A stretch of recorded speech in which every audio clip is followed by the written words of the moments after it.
Thank you, ladies, and I will express my gratitude to Dr. Kim and Honorable Lee to have invited me to address a few words as it doesn't work. Thank you. Is it better now? Yes, yes. I would express my gratitude to Dr. Kim and Honorable Lee to be able today to address a few words as President of the International Council of Women. What Honorable Lee forgot to say that she is herself a close friend since years of the International Council of Women, and she was also a vice president. Dr. Kim is member of our board on the International Council of Women, and I express my gratitude to let me say a few words about the International Council of Women today. I recognize in the audience two former vice presidents of the International Council, Dr. Soros Roshan, who was also a vice president, and Jung-Hae Park, who is from Korea and former vice president of the International Council of Women. We have to face the reality. The damages of war and natural disasters, you can't hear, I'm sorry, my voice is very low. Shall I take perhaps?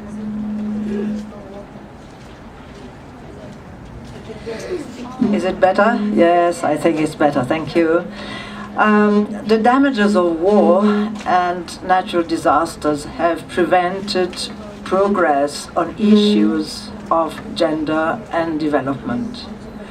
Climate change have reversed progress for the most vulnerable category of population, women and children.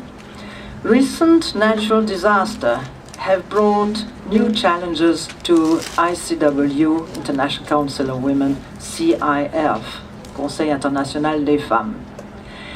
The issue about climate change is relatively new, and it became urgent to be addressed. Women around the world is also definitely, as previous speakers insist on, is definitely responsible for promoting new energy sources, to reduce the use of water in their home, to reduce the use of plastic, to promote education and new attitude towards the environment. When I was younger, I remember in our schools there were no concern.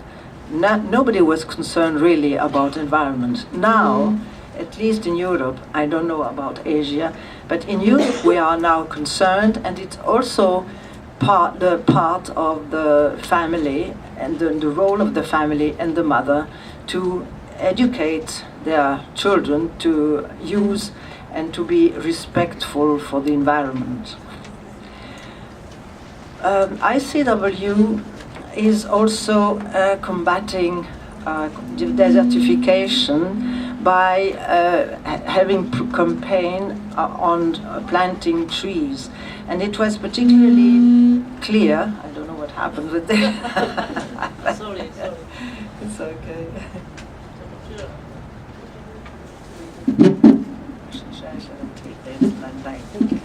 Yes, I think it's better. Yes. Oh yeah. Okay. Thank you. And in Asia, our national councils in Asia are really concerned about the issues of climate change. In Europe, it's not quite so clear, but of course, in Eastern Europe, it is a real concern, and we noticed that in Eastern Europe. There still is a lot of contamination due to the excessive industrialization during the communist period. and at that time there were no care for environment. Actually, the legal framework in matter of environment is rather fragile and weak. We have a new categories of refugees in Europe and particularly in Asia and Pacific that we can call environmental refugees. And this category of refugees is not recognized by the Geneva Conventions. And on the other hand, we have not very known, we have a convention in Basel in Switzerland on the control of transboundary movements of waste. And you know, in Copenhagen, there were no political will. There were no binding resolution for implementation. Still, it was a success for NGOs, because the number of NGOs attending the Copenhagen conference was very successful in the media. In Stockholm, the Stockholm conference in 1972 also brought the environment as a human issues and human rights issues.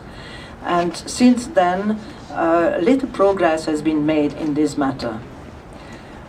The situation in Asia is definitely more difficult than in Europe or in Africa. In Africa we had also to face some problems. But ICW, and particularly the regional council of ICW, meaning the regional council of International Council of Women, addressed this problem in Jakarta when we had our executive committee meeting, and set up a declaration about the impact of the climate change on gender. We provided also in Jakarta a seminar of information with different reports of the situation. And the APRC, in Asia Pacific Regional Council, was able to put up a toolkit for climate change, which is now in our website. It is an educational guide urging our national council around the world to organize campaigns. In Johannesburg, at our last meeting on international level, we made up also a declaration in this matter. In conclusion, I have to say that climate change is a constant concern, and we are fully aware that NGOs has a role to provide and to unify their voice and build a network with women, because we are able to build up the future and to build up a better life for our children. Thank you very much. Thank you for keeping time.